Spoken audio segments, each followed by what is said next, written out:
Welcome to Rum and Real Estate, and today we are celebrating the 100th episode of this show.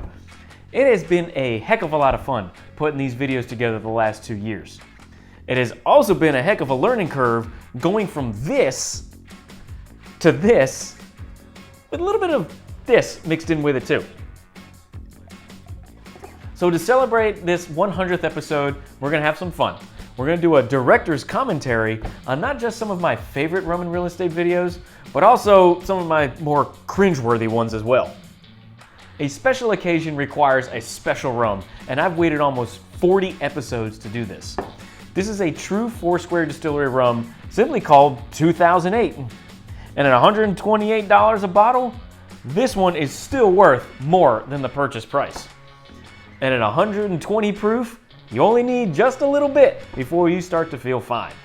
So raise a glass with me and let's take a trip down memory lane and see just how far we've come on rum and real estate. Okay, so naturally we need to start with episode 1. A very awkward video describing why I switched brokerages in May of 2019. It was a live stream of consciousness video because I had never spoken in front of a camera before for any reason. Ever. And by September of that year, I would have moved back to Keller Realty anyway. So really, I can say that my very first on-camera predictions about my future were completely wrong, which is not a really good way to start a video series. And where's the rum? In the beginning, I was actually shooting 2 live shows a week, and I was shooting it on my laptop camera, which is a 720p resolution, which by today's standards is like shooting in standard def in the 80s and 90s. So here in episode 4, I was using an HD camera that I had bought Dana about 8 years ago. And clearly I didn't know how to use it because I could probably scare some small children with just how close the shot is to my head, which doesn't even fit in the frame in the first place. Who was in charge of this thing anyway? Okay, I'm gonna let the wall down a little bit on this one to say that in reality, I'm actually a pretty introverted, private person. So it takes me a few meetings with people to really start to relax and open up and kind of let my nerdiness kind of shine through. And apparently episode 11 is when I had reached that point with you all.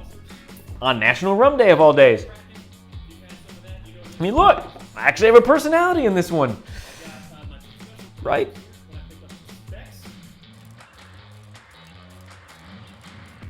Many of you have seen and shared this 15-minute rant, complete with diagrams, that I did on mortgage underwriters in episode 49. I really like this one because for a while I'd been thinking about doing a whiteboard episode, but I didn't really know what topic I would do. And this one kind of happened organically because that day I was just so fired up about this topic that I just stopped what I was doing, went to my whiteboard, and just recorded it off the cuff. And in general, I don't like to drink my good rum when I'm not in a good mood. And this is where this cheapo Kings Bay Tropical Island rum made its entrance into the show and has become synonymous with my rants, actually.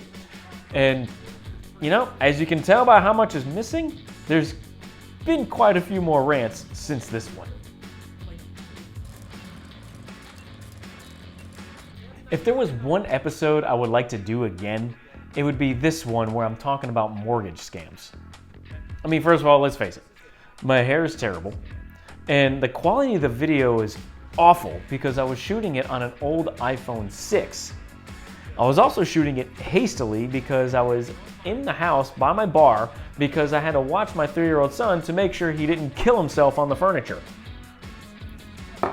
All that aside, I think the information is still very good. It's still pretty funny. And, I still point clients to this video after closing so they know what to do with all the junk mail they get once they've closed.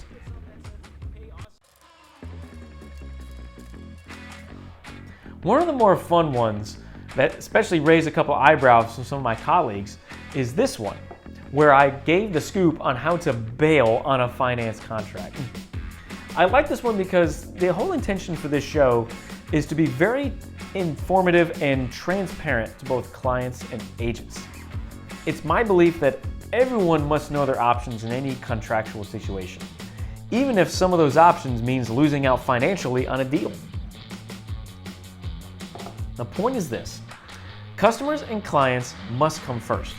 And the more we educate and the more we inform them of what their options are, the more we gain their trust and their confidence that they know that we have their best interests at heart. And trust me, that is worth more than any one transaction. And finally, here in episode 93, this marked a turning point for me because it was the first time that I used a script before recording the show. As I've gotten more comfortable with shooting video content, I wanted to do a better job of making sure that not only were my points more clearly defined, but that also the opinions and the jokes were better written to help make the show move along a little faster and be a little more engaging. The downside to doing that, well, maybe the upside, is that when shooting each clip, sometimes I mess up and have to shoot it again and again. And the rum starts to disappear a little faster than anticipated. But why is the rum gone? Y'all knew that was coming. Thank you so much for indulging me in this celebration of 100 episodes of Rum and Real Estate. In all seriousness, it's because of you watching and sharing and being a part of the show both on and offline with your comments and suggestions that has helped me keep the show rolling forward with a lot of enthusiasm. You know, for me, doing anything 100 times with some consistency is no easy feat. You're looking at a guy who won the Squirrel Award in his first year in real estate in 2013. And the most amazing thing has been meeting strangers, at church or at, getting my hair cut that have seen the show and are familiar with it because of folks like you who have been continuing to share and tell people about it. So if you haven't done so already, go ahead and subscribe to the YouTube channel, Rum and Real Estate. And if you haven't done so, also on my Facebook page, that is where the videos show up first, and you can get alerts when they do premiere. Thank you all so much, and I'm looking forward to the next 100 episodes of Rum and Real Estate.